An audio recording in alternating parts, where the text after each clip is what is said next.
მოგესალმებით ყველას. ბატონო მოხმართლე, რა თქმა უნდა, მე არამედ დანაშაული არ მიმიძღვის.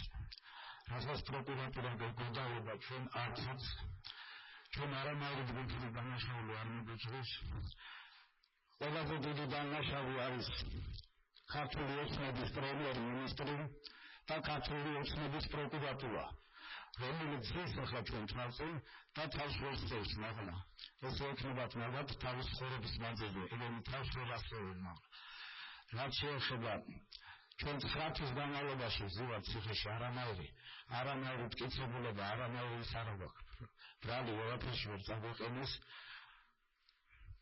9 თვის განმავლობაში წაგვართეს ყველანაირი უფლება, შეკერეს ჩვენი საქმეები ისე, როგორც თვითონ უნდათ, მაგრამ მაგის თავის არ აქვს, რომ ნორმალურად შეკერენ ეს საქმეები.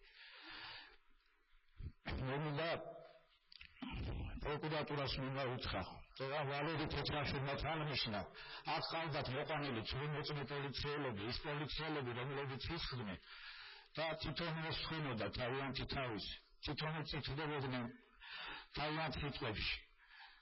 რომელმაც ვალერი თეთრაშვილი დააკავა, თელი ამ ხელაგზის განმავლობაში ბორცში ეჯდა, ჩამოიყვანა თბილისში და ელმოვა ვალერი თეთრაშვილი, ქალბატონი ემაჭკაბუა ელმოვა ადვოკატი, თუ ამოიცნობთ ვალერი თეთრაშვილს, მან კი როგორ არაო, ამოიცნობთ ვაბა რომელიაო და გამოიშვირა ხელი ჩემსკენ, არა და იმ დროს ვალერი თეთრაშვილი საერთოდ არ იყო სხდომათა დარბაზში. და აი ესეთი წვრილმოწმე პოლიციელებით არის ეს ქვეყანა სავსე, აი ესეთი მატყუარები არიან, რომლებიც ტყუილად გვდებენ ბრალს. კიდევ მინდა დავნიშნო ის, როდესაც ბატონმა ირაკლი ჩომახაშვილმა დაუსვა კითხვა ადვოკატმა ირაკლი ჩომახაშვილმა ერთ-ერთ წვრილმოწმე პოლიციელს და ეკითხებოდა დაუსვა კითხვა, მან ვერ გასცა პასუხი. მან დაუმეორა ირაკლის ვადა თუ შეიძლება გამიმეოროს შეკითხავ და ამასობაში მან პროკურორმა კიდე მესიჯი მისწერა, რა უნდა ეთქვა მას, ეს ყველამ კარგად დავინახეთ.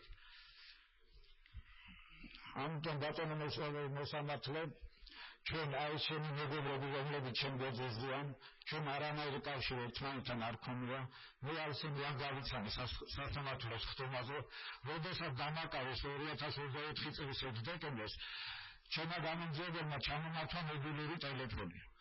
მე თვითონ მივეცი გასხმის ტელეფონის გასხმის კოდი, მაგრამ ამასობაში 9 თვე გავიდა და არანაირი მტკიცებულება იქიდან, რომელიც დაადგენდა, რომ ქონდათ ჩვენ კავშირი ერთმანეთთან, არ ყოფილა,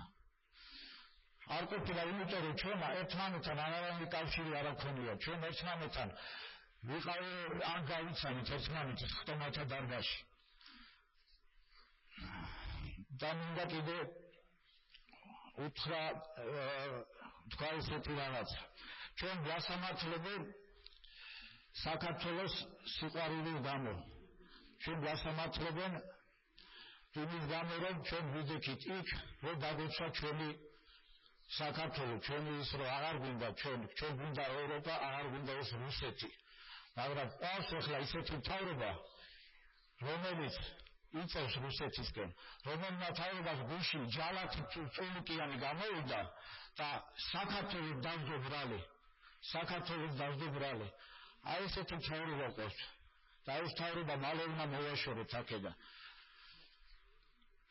მინდა თქვა ისეთი რაღაცა ბატონო მოსამართლე, 92 წლის ოქტომბერს მე ძმა დავკარგე, 7 წლის ბიჭი, რომელსაც დროშა ეჭირა საქართველოს დროშა და 300,000-იან კაცს იმას მოუძღოდა წინ. ქართველმა ჯალათმა ესროლა მას ტყუა და ადგილზე დაიღუპა. საქართველოს ბევრი გმირი ყავს ჩემი ძმის თანადები, ბევრი გმირები ყავს და ბევრი სახელოვანი გმირები ყავს. და ეს მთავრობა კიდე მათ სახელს ლახავს. აი ეს არის ჩვენი ქართული თქვენი უბრალოდ რუსული ოცნება. ეს ქართული ოცნება არ არის, ეს არის რუსული ოცნება. მინდა პროკურორის უთხრა, ჩვენ გვამსამართლებთ ახლა საქართველოს სიყვარულის გულიზე. მაგრამ ჯერას მალე მოვა ის დრო, მალე გათენდება ის დღე, თქვენ საქართველოს ღარათის დასამართლებით. აი აქ დასხდები ჩვენ ადგილზე და საქართველოს მხოლოდ სამართლიან სასამართლოში, არათუ ახლანდელი, რომელსაც დღევანდელი სასამართლო ქვია ვითომ სასამართლო. მე მინდა ჩემო მეგობრებო ადვოკატებს დიდი მადლობა მინდა გადაგიხადოთ. ირაკლი, გოგიტა, თქვენი სამადელი სულ ყველას დიდი მადლობა მინდა გადაგიხადოთ. სულ ყველას გადაგიხდით დიდ მადლობას იმისთვის, რომ თქვენ საქართველოს კი არა სოფლიოს დაანახოთ თუ როგორია ესეთი ვერმალატო პროკურორები, ესეთი ცრომოწმე პოლიციელები, რომლებიც აქ ხდება სიცოცხლის გამიწოდნენ. მადლობას გადაგიხდით ყველაფრისთვის, თქვენი გმირობისთვის. მადლობას გადაიხდი არასამთავრობო არხებს, არასამთავრობო ჟურნალისტებს. ჩემო მეგობრებო, სულ ყველას დიდი მადლობა, სულ ყველას მადლობას გადაგიხდით. ჩემო რუსთაველის გმირებო, სინდისის პატიმრის შეგრებო, სულ ყველას დიდ მადლობას გადაგიხდით. ვიბრძოლოთ ბოლომდე, ბრძოლა ბოლომდე, გამარჯვებამდე, არ იქნება სამართალი, არ იქნება მშვიდობა, ბრძოლა ბოლომდე და გამარჯვებამდე.